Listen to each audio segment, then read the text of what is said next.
Yo, what's good? It's been on fire here back from the video answer. We're hopping into another Madden 26 defensive video. Today we're going to be going over the cover 4 quarters, which I think is one of the best base defenses in the game. Specifically for coverage, this is one of the better defenses. We all know man coverage is a pretty good defense this year, so match in turn is also pretty good. And yeah, I like to run it out of just a basic nickel 2-4, any nickel over, really any of these nickel sets you could technically run it out of. Like a dime rush you could, but all you need is the cover 4 quarters, and I do prefer the quarters opposed to the palms.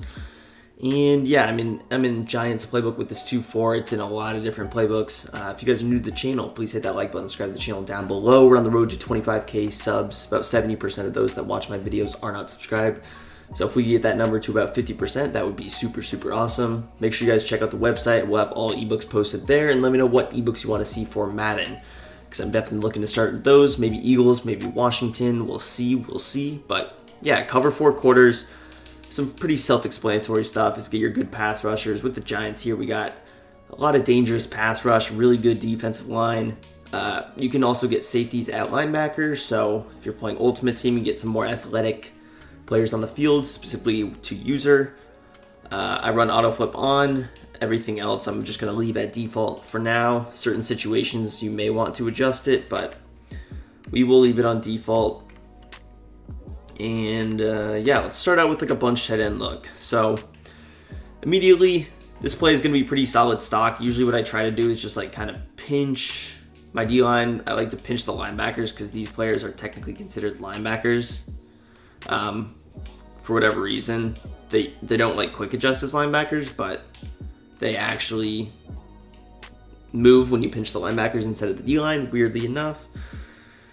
And then, yeah, so kind of your big thing is, and we press the defensive backs by pressing Y down on the left stick, but kind of the big thing with quarters is who do you user, who's the best player to user, and it kind of depends. If it's a tight formation like this, I'm okay using the safety to the weak side in like bunch, or bunch tight end, or bunch X nasty, or trips tight end, any trip sets. But if they're in any kind of a tight, or a spread, or a doubles, or a normal Y off close, something like that, then usually I'm more inclined to like to use the player in the 3 receiver hook. But the 3 receiver hook is a very good match zone, and sometimes it's hard to tell which receiver it's going to match onto, which is why I want to try and use this player, because he's not going to really have a match assignment too obviously, maybe unless A is on a streak, but even then our outside quarter should match onto that. And really it would just take practice for you guys to recognize like who's going to match onto what.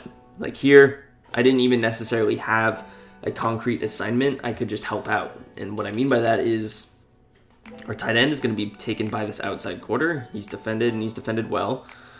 Over here, our route is taken by our quarter flat. Your quarter flat is always going to defend those flat routes. Outside quarter is going to take the corner route, even though it's with that inside receiver and not the outside receiver.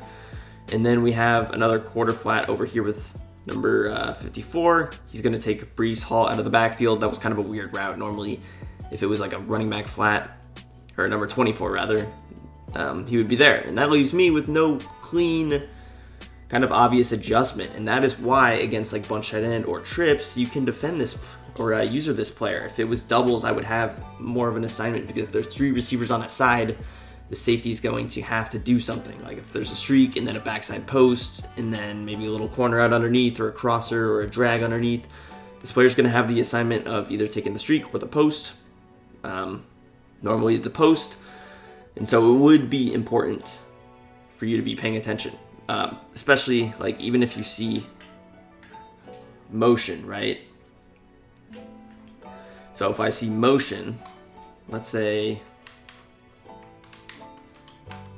we get like motion, something like this, then now I have to like defend the tight end. And all I had was a little slant, and it changes everything. So that's why you got to be careful. If you see motion, honestly, what I would do is I would try to get back onto this 3 receiver hook. So if we run kind of the same setup, which all I did was something like this, like a little slant, and motion him across, then I'm going to click back onto this player, and now I'm going to be able to like help out on these routes and defend this little backside slant, which is my responsibility. The post gets wide open there. I think that was just because it's Garrett Wilson against that safety, but yeah, so that is kind of how we would do it against a bunch tight end. Same thing with like trips. If I can audible to a trips look here, So trips, again, this is a situation where I'm usually going to bring this player a little bit tighter if possible. I like my safeties being a little bit close. You can adjust the depth of the safeties in the coaching adjustments as well. If you are facing a heavy trips player, but if I'm doing this, I like to kind of move this guy out a little bit because he's going to take the flat. I will move this linebacker inside to help defend any drags or quick throws. And then also with the safety, I can kind of bring him down a little bit, which is going to help out in the run game. But against trips, I'm okay, again, using the strong safety. I can also press. But again, be careful, be aware of the motion, because it definitely can happen. So here, the tight end's a little bit open. I would have expected my 3 receiver hook to match onto that. He didn't. That's perfectly okay, though. Sometimes it happens. Now, there's also situations where you're not going to want to run the defense stock. You're going to want a quick adjust out of it. Now, it kind of does depend on how your opponent is playing. Usually with bunch tight end this year specifically, there's a lot of corner routes, less crossers, so I'm going to actually play more aggressive to the left. And what I usually like to do is just a simple adjustment where I put X in a cloud flat and then I put L1 in a deep half. It's going to be a little bit more aggressive. And this is usually a situation where I'm going to use this 3 receiver hook, but I still could use the safety. I do have to be very careful because I don't have match coming from the left side. So if I'm in a play like PA boot over, then this play would really kind of screw me, because like I have to lurk over here and then I have to go back on X, and you can get away with it, but it's going to put a lot more pressure on you. And if there was like a crosser underneath, then I can't play aggressively on that because I have to defend the backside stuff, backside post, things like that. So just be careful if you're doing that, but overall this will be a good adjustment to defend against a combo like this. Like any kind of like flat combos are going to be defended well because we have the quarter flat that should take B, and then hopefully our cloud flat does good enough job on the corner route. Now what you can also do in your coaching adjustments if you are going to consistently play defense like this is you can set your zone drops to 20 or even 25 yards on the cloud flat. I'm okay playing aggressively because the quarter flat is going to match onto any zone or any underneath route like a zig, an out route, a flat, a backside drag with a tight end. So like for example, I don't have my zone drop set here, so it could be open, but even then, a little bit of a tighter throw, and you see if we could have moved him up to about 20 or 25 yards, then it would have been defended pretty well. Now, if you're facing someone that's going crosser heavy, I'm okay even doing this adjustment on the back end. Now, if I was doing it on the back end in this case, I wouldn't really want to user him because it's to the receiver side, and I don't know what's going to, come up from that, so I'm going to go ahead and user him. You see the cloud flat does a pretty good job of defending the corner route. Although, of course, you're getting rid of your match, so whereas that outside quarter would have matched onto the tight end corner route, he now just kind of plays solid. But this is going to help also with little routes that would beat match coverage in normal cases. So if it is, I don't know how to set this up perfectly, but something like this, where Garrett Wilson would probably get open if I was just running stock cover 4. And let's just snap the ball and see if this is the case. Now, actually was defended pretty well, and you see how the safety then matched onto the tight end and the outside quarter actually kind of stayed put. So a little bit interesting. I don't think I was in my cloud flat adjustment, but like drags will usually do well. Maybe we run let's try something like this, like a little wheel drag combo. That is usually pretty good against cover 4. So let's just run the stock and see if this hopefully works. And boom, yeah, our linebacker gets fried. And again, if you're running heavy match, you probably want to get 2 safeties out there because linebackers sticking with like a Garrett Wilson or Justin Jefferson or Jamar Chase or Tyreek Hill is not going to be effective. That's probably why he got so open on that post a few plays ago. But so if you're facing something like that, that is where this adjustment would be pretty solid because we now have the cloud flat over there, which is going to put more pressure on this. And we still have the 3 receiver hook, but now I throw it and now there should be a cloud flat over there to help out at least. And again, if he's spamming underneath, I can set that cloud to 10 yards probably.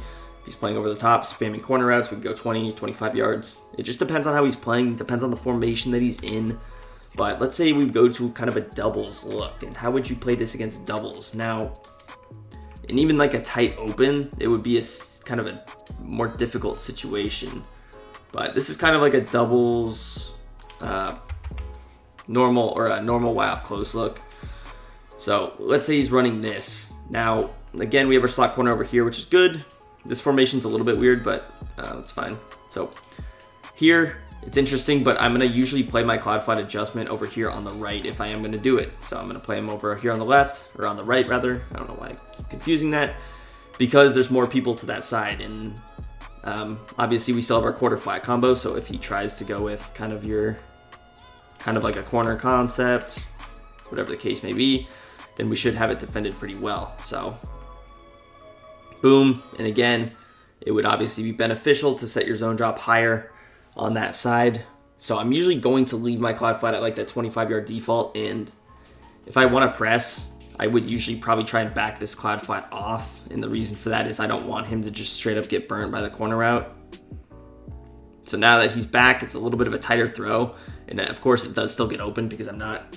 Let's set those zone drops actually so that we can get kind of a better look at what I would expect. But like, if he has kind of good receivers, pretty much what would happen to you is, I'm okay even like going 25 just to ensure that it's defended well. But if he has good wide receivers or good tight ends or good corner route running players, those corner routes are killing you in match, because sometimes the best like routes against match, at least in college football I know, is like these little routes with like a Garrett Wilson, and I might just try and get this guy hopefully out of there. But like this route, usually pretty solid against cover 4. So if you're getting killed with those routes, then that's where the quad flat would help, and especially if it's pressed. Now that I'm at 25-yard depth, we snap the ball, he's going to run up there, and the corner out is now bagged pretty well. So could I play an aggressive style still against doubles and use the safety? Definitely can.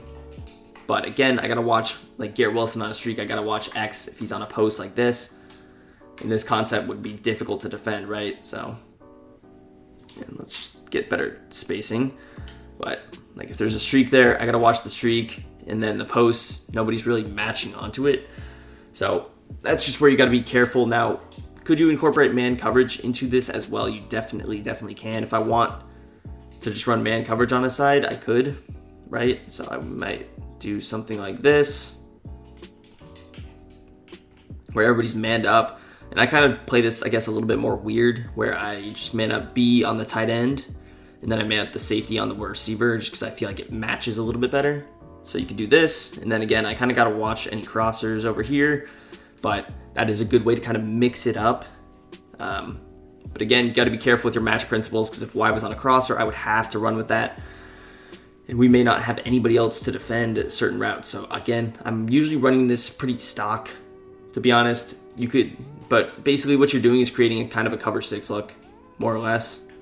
And again, if you're running like kind of a cover 6 setup, let's say I want to use this player, then I'm going to have to defend the flats if it's 25-yard depth. So if I see something like this, I'm going to have to run out and defend it, and then hope that my match is good the other way. But that's another way where you can almost use like the outside and lurk back in, and that is a good way to kind of let your inside guys do their own job and defend well. Now, another reason I like cover 4, and especially if I can use this safety, is it's pretty good against the run game. So like if he's running the ball, being able to use the safety, come down in the box, help with those linebackers is going to be key. So you usually won't see, especially because I usually feel comfortable pressing, as long as there's not a huge speed disadvantage, then I'm okay like coming down here. And even if I have to use this player, hopefully my outside quarter sticks with that streak, and then I can actually take the tight end. So you could do it, but be careful, because certain people will know cover 4 beaters if they're at a higher level of the game knowledge than you. And a lot of times there's like weird cover 4 beaters, you know, sometimes weird stuff beats it. Like little weird combos, something like this.